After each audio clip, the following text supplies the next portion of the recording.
Saudara-saudara pendengar yang kami kasihi dimanapun Anda berada, Anda kembali bersama kami dalam acara Telaga, Tegur Sapa, Gembala Keluarga.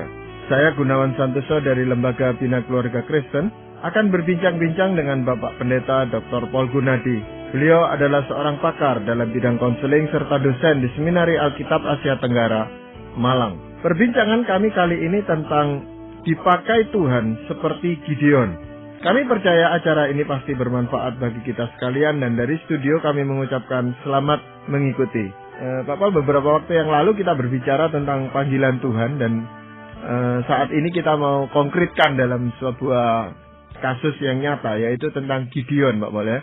Ini tokoh perjanjian lama yang belum tentu semua orang mengenalnya dengan baik seperti mengenal Daud dan Salomo dan seterusnya gitu Pak Paul. Tetapi apa sebenarnya yang ingin Pak Paul sampaikan lewat perbincangan dengan judul dipanggil Tuhan seperti Gideon ini Pak Paul? Pada dasarnya saya ingin menggugah anak-anak Tuhan ya untuk bersikap lebih aktif di dalam merespons panggilan Tuhan dan menyelesaikan pekerjaannya di bumi ini. Saya kira salah satu penyebab mengapa pekerjaan Tuhan terbengkalai adalah dikarenakan oleh sikap pasif orang Kristen sendiri. Kita kerap berpikir bahwa biarlah orang lain yang melakukannya dan bukanlah tanggung jawab kita untuk berbuat sesuatu. Nah, lewat dari kehidupan Gideon, kita bisa melihat bahwa tidak ya. Gideon itu tuh dipanggil Tuhan untuk mengerjakan bagiannya. Dan dia pun akhirnya bersikap aktif untuk merespons tugas yang Tuhan berikan kepadanya. Ya, memang seringkali kita lebih mudah mengatakan pada Tuhan, nah ini bukan tugas saya Tuhan, biar orang lain saja gitu. Karena kita sendiri juga sadar akan risikonya gitu Pak Paul. Kalau kita terjun ke sana pasti ada risiko. Minimal membutuhkan pengorbanan dari kita. Nah ini yang agak enggan kita melakukannya. Saya kira itu memang adalah yang mendasari keengganan kita dan kepasifan kita. Karena kita ini secara alamiah, kita adalah orang yang ingin ya menjaga diri kita. Memastikan bahwa diri kita itu aman-aman saja. Nah, waktu kita ya harus bersikap aktif, melakukan sesuatu, berbuat sesuatu untuk menjawab kebutuhan, wah kita rasanya nggak siap, nggak mau ya. Karena itu berarti kita harus keluar dari zona aman kita dan melakukan pengorbanan. Nah, ini nih yang selalu nih bertentangan dengan sifat dasar kita yang senangnya menjaga kepentingan pribadi. Ya, dan lagi itu kan bukan sesuatu yang populer gitu Pak Paul. Padahal banyak di antara kita ya, kita tentu lebih mengharapkan sesuatu karya, suatu pekerjaan yang lebih populer gitu Pak Paul. Iya, jadi kalau untuk hal-hal yang memang diterima, diagungkan, dihargai, saya kira itu akan lebih mudah untuk kita melakukannya. Tapi makin pekerjaan itu menuntut harga yang besar, makin engganlah kita melakukannya. Nah, apakah Gideon ketika dipanggil Tuhan itu langsung meresponi positif gitu Pak Paul? Nah, ternyata memang tidak Pak Gunawan. Coba kita lihat ya firman Tuhan. Sebagaimana tertulis di Hakim-Hakim pasal 6 ayat 12-13. Malaikat Tuhan menampakkan diri kepadanya, yaitu kepada Gideon, dan berfirman kepadanya demikian. Tuhan menyertai engkau, ya pahlawan yang gagah berani. Jawab Gideon kepadanya, Tuanku, jika Tuhan menyertai kami, mengapa semuanya ini menimpa kami? Di manakah segala perbuatan-perbuatannya yang ajaib, yang diceritakan oleh nenek moyang kami kepada kami, ketika mereka berkata, bukankah Tuhan telah menuntun kita keluar dari Mesir? Tetapi sekarang, Tuhan membuang kami ke dalam cengkeraman orang Midian. Nah, sebagai latar belakang saya harus jelaskan, orang Israel sudah masuk ke dalam tanah yang Tuhan janjikan, tanah Kanaan. Namun di sana sudah ada bangsa-bangsa yang mendiami tanah itu. Sehingga akhirnya bangsa-bangsa tersebut mulailah menyerang orang-orang Israel. Nah, salah satunya yang sering menyerang adalah bangsa Midian. Nah, itu sebabnya tuh Gideon itu rasanya putus asa Pak Gunawan. Dia melihat kok Tuhan yang seperti diceritakan oleh mungkin papanya lah, kakeknya lah, bahwa Tuhan itu tuh telah dengan kuat kuasanya memimpin Israel keluar dari Mesir sampai di tanah yang Tuhan janjikan. Tapi kok sekarang sudah sampai di tanah yang Tuhan janjikan, Mereka menjadi korban penindasan bangsa-bangsa lain. Nah, Gideon akhirnya merasa ya apatis lah, nggak mau berbuat apa-apa. Nah, dari di sini kita bisa melihat, Pak Gunawan, adanya kebutuhan yang mendesak, yakni penindasan yang dilakukan bangsa Midian kepada Israel. Tapi masalahnya, tidak ada yang berbuat apa-apa. Dan tampaknya pun di masa Gideon, Tuhan tidak berbuat apa-apa. Ini pelajaran yang kita mau petik. Tatkala tidak ada seorang pun yang berbuat apa-apa di tengah kesulitan, ini akan makin menjatuhkan semangat orang untuk berbuat apa-apa. Jadi dengan kata lain, belum apa-apa, Gideon sudah patah arang. Maka waktu dalam komunitas kita, lingkungan kita menghadapi masalah, mesti ada satu orang yang memulai berbuat sesuatu. Karena waktu semua berpangku tangan, tidak berbuat apa-apa, itu makin menjatuhkan semangat orang. Makin orang itu patah arang dan putus asa. Tapi waktu melihat ada satu orang berbuat sesuatu, tiba-tiba yang lain pun tertular. Semangatnya dibangkitkan. Sehingga sikap mereka tidak lagi apatis seperti semula. Ya itu biasanya memang kita saling menunggu, Pak Paul. Barangkali ada orang lain yang memulainya. Tapi dengan saling menunggu, orang tidak berbuat apa-apa. Jadi seringkali memang kita itu memerlukan aba-aba ya. Tapi masalahnya kalau semua orang menunggu aba-aba, tidak ada yang memulai. Maka ya kita harus berbuat sesuatu. Makanya malaikat Tuhan datang kepada Gideon. Dengan kata lain, Tuhan meminta Gideon untuk berbuat sesuatu ya. Nah, tapi yang lebih buruk adalah ini, Pak Gunawan. Gideon mengaitkan situasi yang buruk ini dengan ketidakpedulian Tuhan. Ini suatu kesimpulan yang keliru ya. Ia beranggapan bahwa Tuhan sudah meninggalkan Israel. Itu sebabnya ia mendiamkan Gideon dan orang Israel berada dalam situasi yang buruk itu. Gideon marah, kecewa, malah ia menuduh Tuhan tidak adil dan tidak konsisten. Di masa lalu Tuhan menyertai Israel, namun sekarang mendiamkan. Nah, kita bisa belajar untuk situasi kita ini, Pak Gunawan. Di tengah situasi yang buruk, kita memang biasanya makin berharap Tuhan dengan segera mengeluarkan kita dari lubang itu. Tatkala itu tidak terjadi, kita bersikap apatis dan mulai meragukan kebaikan dan kasih sayang Tuhan kepada kita. Nah, dalam kasus Gideon, dia begitu marah dan menggunakan istilah yang lebih keras, yaitu dia berkata, "Tetapi sekarang Tuhan membuang kami ke dalam cengkraman orang Midian." Sebuah kata yang mengungkapkan kekesalannya kepada Tuhan. Ya, memang tidak selalu kita dapat mengerti rencana Tuhan. Tidak selalu kita dapat memahami mengapa Tuhan membiarkan kita dalam situasi yang buruk. Namun kita mesti menyadari bahwa kendati kita berada dalam situasi yang buruk, itu tidak berarti bahwa Tuhan berniat buruk. Ingatlah, jika Tuhan berniat buruk kepada kita, Ia tidak akan rela berkorban dan mati untuk kita. Ya memang hal itu bisa kita pahami, Pak Boleh. Namun seringkali terjadi Tuhan itu untuk suatu saat tertentu itu tidak berkata apa-apa gitu, Pak Paul. Dan ini membingungkan tuh. Seolah-olah buat kita itu sebenarnya suatu momen yang sangat membingungkan ketika Tuhan itu diam. Nah, kita tidak ngerti. Memang kita sadar bahwa Tuhan itu mengamati kita, terus memelihara kita, melindungi kita. Tapi kok tidak ngomong gitu loh, Pak Paul. Kita ini sebagai manusia mengaitkan segera dengan setia, Pak Gunawan. Jadi kalau Tuhan segera menolong, maka Dia adalah Tuhan yang setia. Jadi sekali lagi, saya ulang, kita ini mengaitkan segera dengan setia. Tapi di dalam cara kerja Tuhan, sebagaimana telah kita lihat di Alkitab, ternyata Tuhan tidak menggabungkan segera dengan setia. Tidak sama sekali. Kesetiaan Tuhan tidak dibuktikan lewat tindakannya yang segera. Karena apa?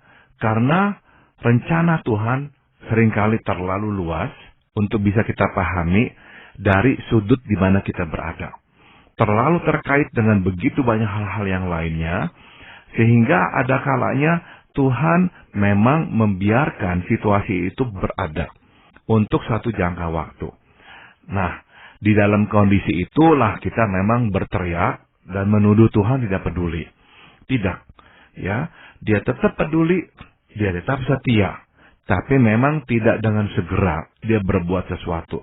Karena ada hal yang lain, ada rencana yang lain yang tengah ia genapi.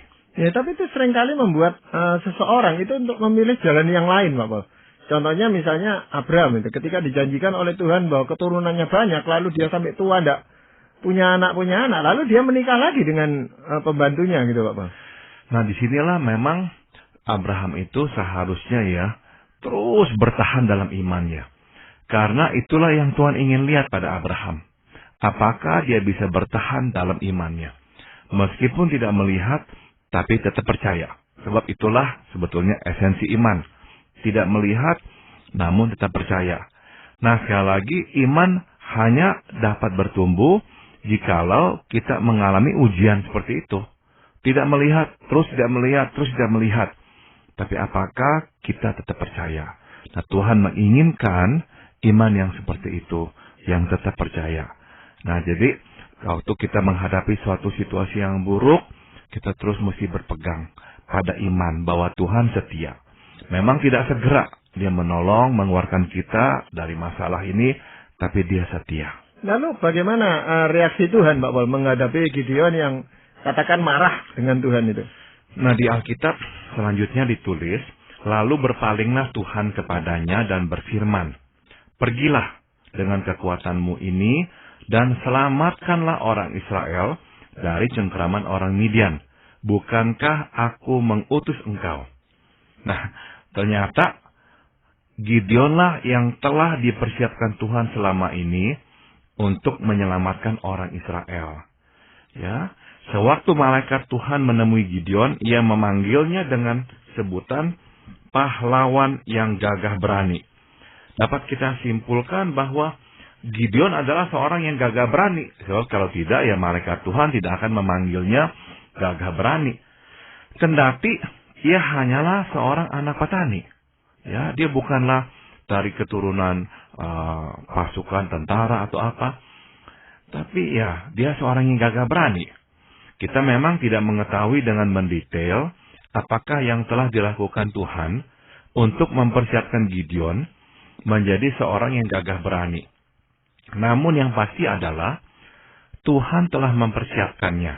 Dan ini kuncinya juga, Gideon tidak menyadarinya. Ya, acap kali Tuhan mempersiapkan kita untuk melakukan sesuatu baginya secara diam-diam. Tanpa kita sadari, Tuhan menempatkan kita dalam berbagai situasi kehidupan justru untuk melaksanakan tugas yang akan diembankannya kepada kita. Gideon adalah orang yang tepat untuk pekerjaan Tuhan.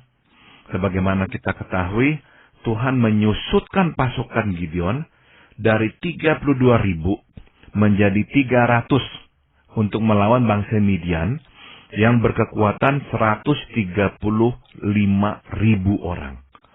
Nah, Gideon tidak takut sebab Tuhan telah mempersiapkannya jauh sebelum ia memanggil Gideon. Tuhan lewat segala situasi membuat Gideon menjadi seorang yang gagah berani. Dan modal itulah ditambah dengan iman pada penyertaan Tuhan membuat Gideon maju terus. Waktu Tuhan menyusutkan pasukannya, tidak ada tuh teriakan Gideon yang protes. Mula-mula Tuhan berkata, suruh pasukanmu yang takut berperang untuk pulang. Gideon kan seharusnya protes, ya Tuhan, hanya ada 32.000. Kalau yang pulang setengahnya bagaimana? Nah, ternyata yang pulang bukan hanya setengahnya, 2/3. Dari 32.000, 22.000 pulang. Ya tinggal 10.000. Nah, seharusnya Gideon kan ketar-ketir. Seharusnya Gideon protes, tapi tidak. Dari 10.000 orang ini Tuhan berkata, masih terlalu banyak. Bawalah ke sungai. Siapa yang minum dengan lidahnya langsung ke air, suruh mereka pulang. Yang minum dengan tangannya yang disuapkan ke mulut, itu yang dipertahankan. Dari 10.000 hanya 300 yang minum seperti itu. Tapi tidak ada satu kali pun Gideon protes. Di sini kita melihat sebuah kombinasi dalam diri Gideon. Dia memang gagah berani dan sekaligus beriman. Nah, jadi berarti Tuhan dengan diam-diam telah menyiapkan Gideon. Maka waktu Tuhan panggil, Tuhan sudah tahu ini orang pasti bisa ya, sebab Tuhan sudah menyiapkannya. Tapi biasanya sekalipun Tuhan sudah jelas berkata seperti itu, tapi karena yang bersangkutan ini tidak sadar bahwa Tuhan itu sudah mempersiapkan dia, pernyataan Tuhan itu tetap menimbulkan kegoncangan atau kejutan buat orang itu, Pak. Betul ya, memang kita tahu dalam kasus Gideon pun ya dia perlu tambahan tanda-tanda ya, karena memang ya dia nggak sangka ya. Tapi ya di sini nih kita melihat satu prinsip yang memang kita mesti lebih sadarkan diri kita. Tuhan tidak membiarkan Gideon dan juga kita berpangku tangan dan mengeluh. Tidak. Kalau kita melihat ada sesuatu kebutuhan yang mesti ditangani ya, apalagi mendesak. Nah, jangan diam berpangku tangan. Jangan. Ya, Tuhan meminta Gideon berbuat sesuatu, Tuhan pun meminta kita berbuat sesuatu. Jadi sewaktu melihat kondisi buruk, jangan hanya menggerutu dan menyalahkan semua orang dan menyalahkan Tuhan. Berbuatlah sesuatu sedapatnya dan sebaik-baiknya. Tuhan hanya memakai orang yang siap berjalan. Tuhan tidak memakai orang yang melipat tangan saja. Nah, Tuhan sudah tahu Gideon akhirnya adalah orang yang akan siap jalan. Nah, orang yang siap jalanlah yang Tuhan pakai. Orang yang mau lipat tangan, pangku tangan, duduk-duduk saja, ya tidak akan Tuhan pakai. Ya, kalaupun kita berandai-andai, Pak Boleh, lalu Gideon saat itu betul-betul menolak, tidak mau, apakah Tuhan akan mengalihkan panggilan ini kepada orang lain, Pak? Saya dengan pasti bisa berkata iya. Kalau memang tidak, Tuhan akan pakai yang lain. Itu contohnya jelas dalam kasus Deborah. Barak yang Tuhan panggil awalnya, karena memang dia seorang hakim laki-laki. Tapi Barak takut, Barak tidak mau. Malahan berkata kepada Deborah, kalau engkau tidak ikut, saya tidak mau. Nah, Tuhan tetap pakai Barak, tapi Tuhan pakai Deborah lebih lagi. Bahkan Deborah akhirnya bernubuat bahwa nanti yang akan membunuh Sisera bukannya laki-laki, tapi seorang wanita. Dan itulah yang nantinya Tuhan lakukan. Jadi, memang Tuhan selalu akan memakai cara yang lain kalau kita menolak. Tapi betapa sayangnya kalau kita menolak. Sebab kita tidak akan berbagian di dalam pekerjaan Tuhan. Ya, tapi juga di dalam kasus Gideon kan Gideon masih tetap mengajukan pertanyaan-pertanyaan kepada Tuhan, Bapak. Betul sekali, ya. Memang Gideon ini juga nggak langsung berkata iya. Di Alkitab ditulis, tetapi jawab Gideon kepada Tuhan, Tuhanku, dengan apakah akan kuselamatkan orang Israel?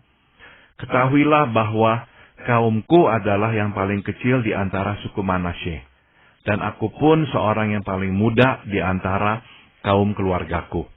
Berfirmanlah Tuhan kepadanya, tetapi akulah yang menyertai engkau, sebab itu engkau akan memukul kalah orang Midian itu sampai habis. Nah, di sini kita memang bisa melihat Gideon ingin mengelak dari tanggung jawab dan mengutarakan fakta yang memang benar ya. Memang dia itu adalah dari kaum atau kelompok yang paling kecil di antara suku Manasye. Dia juga yang paling muda di antara anggota keluarganya. Nah, ia mengutarakan fakta. Tapi tujuannya adalah supaya dia bisa mengelak dari tanggung jawab. Yang mengecilkan dirinya dan malah mengedepankan keterbatasannya. Ini yang sering kita lakukan, Pak Gunawan, sewaktu Tuhan meminta kita berbuat sesuatu. Ya, tidak hanya berpangku tangan. Kita sering mengecilkan diri kita dan malah mengedepankan keterbatasan kita. Gideon lupa bahwa pekerjaan Tuhan dilakukan oleh Tuhan sendiri, bukan oleh kita. Kita adalah sarana atau alat Tuhan semata. Itulah yang sering terjadi pada diri kita. Kita hanya bisa mengeluh, namun tidak bersedia berbuat apa-apa untuk mengubahnya. Sewaktu Tuhan meminta kita berbuat sesuatu, dengan cepat kita mengelak. Dengan dalih kita bukanlah orang yang tepat. Sudah tentu kita harus tahu diri pula, dan menyadari keterbatasan. Namun bila kita tahu jelas bahwa memang inilah hal yang Ia kehendaki, jalankan dengan penuh ketaatan. Ingat bahwa ini adalah pekerjaan Tuhan, dan Ia yang akan mengerjakannya. kita hanyalah alat semata. Ya di sini kan seolah-olah Tuhan itu tidak mau tahu keluh kesah atau alasan-alasan Gideon untuk menghindar dari tugas yang begitu berat itu, Pak Paul. Nah ini apakah memang Tuhan itu tidak mau mengerti Gideon atau memang punya rencana bagaimana itu, Pak Paul? Memang Tuhan tidak menerima dalih Gideon, Pak Gunawan. Ya, tapi yang menarik adalah Tuhan tidak memarahinya. Ya, Tuhan malah berjanji untuk menyertainya. Ya, janji Tuhan adalah, tetapi akulah yang menyertai engkau. Dan Tuhan langsung memberikan suatu janji kemenangan. Engkau akan memukul kalah orang Midian itu sampai habis. Ya, Tuhan berjanji ya. Nah, suatu Gideon ragu dan malah, tapi ya Gideon tetap ragu. Dan ia meminta tanda tambahan. Tuhan berkenan memberikan konfirmasi tambahan. Ia di sini memperlihatkan kesabaran dan pengertian. Ya, Tuhan itu memang seperti itu. Waktu kita ya masih mau mengelak, masih mau lari, Tuhan dengan sabar ya meyakinkan kita, memanggil kita ya. Tuhan sadar dan mengerti kelemahan kita. Tapi tetap ujung-ujungnya Tuhan terus meminta kita menaatinya. Seringkali Tuhan akan terus panggil untuk kita menaatinya. Nah, sampai kita taat, barulah dia berhenti memanggil kita. Ya, memang sesuatu hal yang sangat menarik dan itu sangat meyakinkan, Pak, bahwa kalau Tuhan itu mengutus kita, dia tidak akan pernah membiarkan kita itu berjalan sendirian ini. Seperti yang Tuhan Yesus katakan sebelum dia naik ke surga ketika mengutus para murid untuk memberitakan Injil, kan janjinya adalah aku akan menyertai kamu sampai kesudahan zaman ini gitu. Betul sekali. Jadi itu adalah janji Tuhan yang mulia ya, penyertaan Tuhan. Manusia itu diingatkan bahwa dia tidak hidup sendirian. Dia itu sebetulnya dapat hidup dengan Tuhan. Nah, sudah tentu manusia juga harus membuka diri ya, mengundang dan meminta Tuhan untuk menyertainya. Dan jikalau manusia berkata, ya saya mau Tuhan, maka Tuhan dengan rela ya menyertai kita. Sebab kenapa? Sebab itulah kerinduannya. Dia ingin mewujudkan pekerjaannya lewat kita juga. Jadi seperti Gideon, ya akhirnya dia berani ya. Dia jalan dan dia melakukan pekerjaan Tuhan. Dia berhasil, malahan ya mengalahkan musuh-musuhnya. Tapi kan penyertaan Tuhan ini bukan berarti bahwa Tuhan itu mengambil alih tugas yang seharusnya dilakukan. Dan demikian juga dengan pengalaman Gideon kan. Tetap Gideon itu harus menghadapi peperangan, tetap menghadapi masalah-masalah di dalam kehidupannya. Betul sekali Pak Gunawan. Jadi kalau orang berkata, ya saya diam-diam aja lah, pokoknya nanti Tuhan yang selesaikan. Itu juga konsep yang keliru ya. Kita mesti ya berbuat sesuatu, proaktif, tidak boleh hanya menunggu dengan pasif. Kita bisa melihat ya pada akhirnya Tuhan menyatakan kemuliaannya. Justru lewat keterbatasan manusia. Dengan 300 prajurit, Gideon memukul kalah 135.000 pasukan Midian. Suatu kemustahilan. Dan memang inilah yang ingin diperlihatkan Tuhan. Bahwa sesungguhnya Tuhanlah yang memukul kalah bangsa Midian. Bukan Gideon. Sebab perhitungan manusia ya membuktikan ini mustahil, pasti kalah Gideon.